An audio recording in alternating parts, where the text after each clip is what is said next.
Greetings. So, how do you pray? First of all, I would like to ask a simple question. Do you all guys pray? If you're not praying, what do you pray for? I see many people around when they see a temple or a church or any holy places of worship, they just look at that and they'll do like this, they'll do like this, or they'll do like this, or they'll do like this. So, what is that? What is that act? Whatever it may be, I'm not belittling that, guys. I just want you all to be aware what exactly you get by doing that particular act. So, when you pray to God, what is that you look for? What is that you ask for?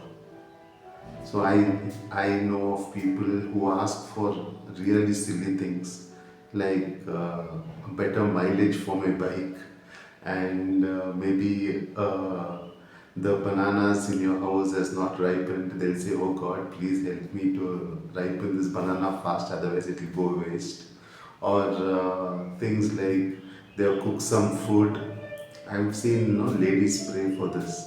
They've cooked some food and they've forgotten to put it in the refrigerator. So they just pray to God, hope it doesn't get spoiled. Guys, who is God? And how do you pray? For what should you pray? Let me give you a simple way for you to understand what prayer is.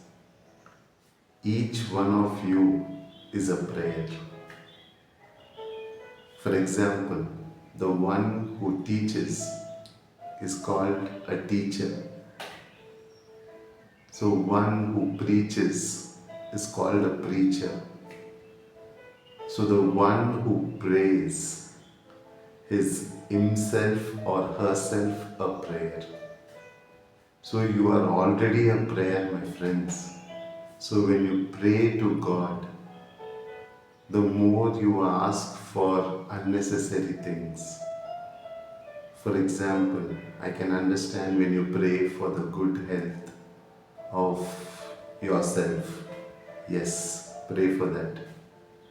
I can understand when you pray for happiness. Pray for that. But don't pray for things that are not even in God's control. That is for another person. I really hate it when I see people saying, "Please pray for me, please pray for me, please pray."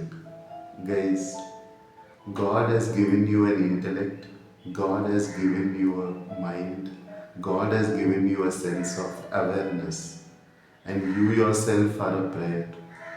If you cannot pray for yourself, how do you think another person praying for you will have any kind of effect? So please stop asking. You're basically insulting God when you ask another person to pray for you. God will definitely ask you, "What happened to you, man? What happened to you? Why can't you pray?" You ask, no, you pray to me directly. I am there with you. I am going to answer your prayers. Why do you want another person to pray for you? Have I not given you proper senses? I can understand if your senses are not proper, but you have a proper sense, you are able to see other things and understand, you are able to watch movies, you have time for chatting with your friends, you have time for scrolling your cell phone hours together, you have time to go out, you have time to go visit the malls for everything, but you don't have time to pray to me. You want to another person to do that activity.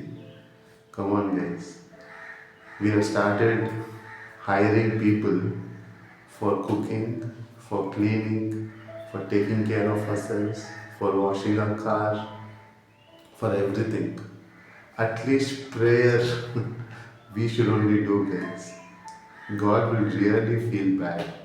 Why did I create this being?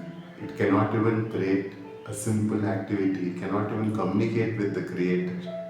Why should I create? Why did I create? So please don't put your God to that state. So friends, simple thing.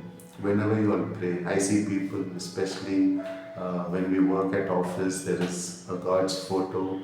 So people, as soon as they come, they will just remove their slippers or whatever.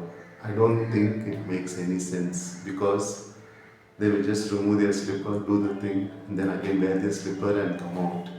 So I'm not saying I appreciate certain activities, because they are all spreading goodness, and definitely those activities are required. I'm not belittling them, and I'm not telling you all don't do that. But when you do that, you should have the awareness of why I'm doing this. It should not become like this story. Every time a family, it so happened that in a village, every time a family used to conduct a certain puja or a prayer session, there was a black cat tied in the right hand corner of the room. So nobody knew why this was being tied. They just thought it's a kind of a practice. Then the person who wanted to find out about this began asking the generations, the older people, why the cat is tied in the right hand corner? Why is it tied? No, the current generation said no, it's an auspicious thing. It has been followed on from generations to generations. So whenever we have a prayer session or a puja at home, we will always take a cat and tie it in the right hand side corner. So as that person began to ask and ask, once he came to know with the oldest generation of that family, he somehow went to them and tried to explain. Then that oldest person, maybe the fourth generation person, so he said, nothing sir, when I was a little boy, so we had a black cat at home. So during the pujas, you know, right, it will just mess around, it will try to drink the milk, it will try to run around. So only during the pujas, we used to catch the cat and tie it in the corner. That was just for taking care of the basically logistics of the puja.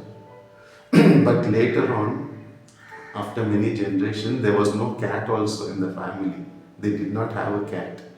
But still, they went to the market only for the puja's sake. Just as they buy their other items, they used to buy the cat, or they will ask their neighbors, look around for their neighbors who rear cats. They'll get the cat, tie it in the right hand corner, and start the puja. So, friends, you can really understand the concept behind this story.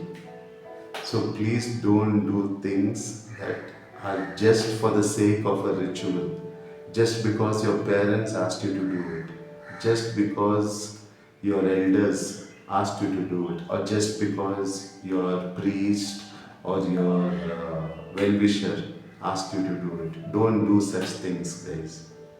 Do something with complete awareness. Only then you will get the benefit of that activity. Else, it will just be another mundane activity which has no meaning, no value, and no goodness to yourself. Blessings of the universe.